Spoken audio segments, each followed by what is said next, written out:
चमन था आज एक सहरा हुआ, देखते ही देखते ये क्या हुआ। ये शेर जम्मू और कश्मीर के मारूफ कार्टूनिस्ट बशीर अहमद बशीर, जो श्रीनगर टाइम्स के एडिटर भी हैं, उन्होंने एक कार्टून में इस शेर को इस्तेमाल किया है। तारेगामी साहब एक तरफ बैठे हैं और पीएजीडी का गमला टूट गया है, बिखर गया है। इस कार्टून के अपने बहुत से मानी हैं और पीएजीडी की पूरी कहानी एक तरह से इस कार्टून में सिमट आई है। आज बात करेंगे मोहम्मद यूसुफ तारेगामी की। राजौरी अनंतनाग सीट पर महबूबा मुफ्ती और उमर अब्दुल्ला आमने सामने हैं। पीडीपी चाहती है कि सीट उसकी झोली में आए। उमर अब्दुल्ला ने साफ इनकार कर दिया है और कहा है कि श्रीनगर की तीनों सीटों पर नेशनल कॉन्फ्रेंस अकेले तनहा इलेक्शन लड़ेगी और सवाल ही पैदा नहीं होता कि पीडीपी को कोई भी सीट श्रीनगर से दी जाए। श्रीनगर में राजौरी अनंतनाग की सीट भी आती है। महबूबा मुफ्ती राजौरी अनंतनाग की सीट चाहती हैं, उमर अब्दुल्ला चाहते हैं कि उनका कैंडिडेट, नेशनल कॉन्फ्रेंस का कैंडिडेट यहाँ से खड़ा हो, दोनों आमने सामने। सीट को लेकर समझौता नहीं हो पाया और बिल आखिर पीएजीडी बिखर गया। पीएजीडी के स्पोक्स पर्सन मोहम्मद यूसुफ तारेगामी किसी तारुफ के मोहताज नहीं है। 1996 से लेकर 2018 तक असेंबली में बैठने वाला शख्स मोहम्मद यूसुफ तारेगामी।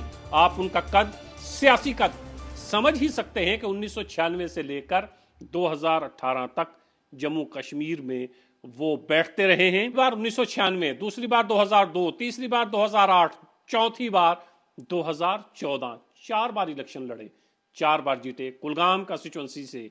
कुलगाम में तारेगामी का सिक्का चलता है। कुलगाम के लोग ये बताते हैं कि आप किसी भी तरफ चले जाएं, किसी से भी पूछ लें, आप देखेंगे कि कुलगाम में तारेगामी ने कैसा काम किया है।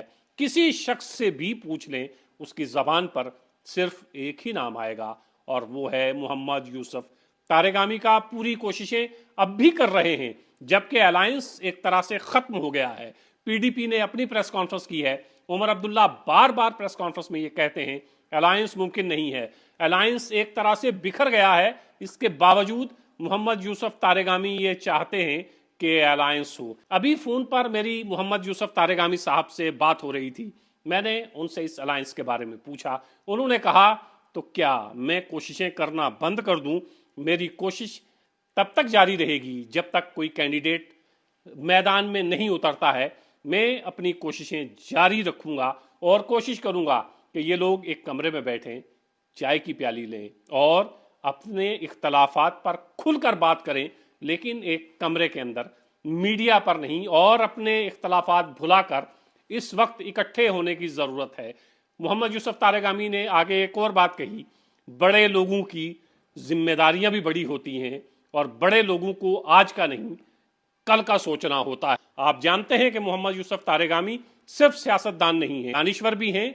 कोशिशें मोहम्मद यूसुफ तारेगामी साहब की तरफ से आखिरी वक्त तक होती रहेंगी, लेकिन मेरा सवाल उनसे यह था कि अगर उमर अब्दुल्ला महबूबा मुफ्ती के साथ कंफर्टेबल नहीं है, महबूबा मुफ्ती उमर अब्दुल्ला के साथ कंफर्टेबल नहीं है, दोनों नहीं चाहते कि दूसरी जमात का कोई शख्स इस सीट पर इलेक्शन लड़े, तो फिर दोनों ये क्यों नहीं कर सकते कि मोहम्मद यूसुफ तारेगामी को राजौरी अनंतनाग सीट से उम्मीदवार बनाया जाए? ऐसा क्यों नहीं हो सकता कि उमर अब्दुल्ला भी और महबूबा मुफ्ती भी मोहम्मद यूसुफ तारेगामी को इस सीट से इलेक्शन लड़वाएं?